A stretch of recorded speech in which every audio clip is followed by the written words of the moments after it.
Depuis le début du quinquennat, j'ai pris l'habitude de consulter des associations ou des milieux socioprofessionnels de ma circonscription chaque fois qu'une loi susceptible de les impacter ou de les concerner arrive à l'ordre du jour de l'Assemblée nationale.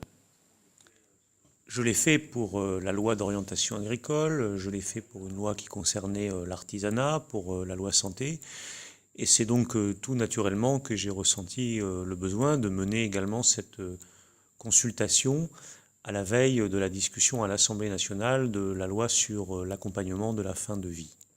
C'est un sujet qui, à n'en pas douter, va intéresser la plupart des Français qui vont se sentir concernés. Nous allons avoir la semaine prochaine autour de ce débat à l'Assemblée beaucoup de débats dans le pays également.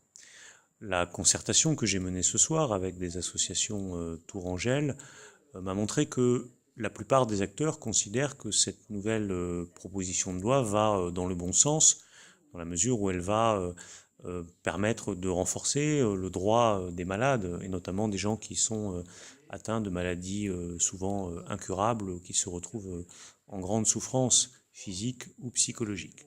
Naturellement, il y a un débat qui persiste, et je l'ai retrouvé ce soir dans la discussion que j'ai organisée à ma permanence entre celles et ceux qui pensent, parmi les associations ou les médecins, que le droit à la sédation profonde qui est introduit par cette nouvelle proposition de loi constitue un point d'équilibre suffisant, et ceux qui pensent qu'il faudrait introduire dans la loi un droit à l'aide active à mourir.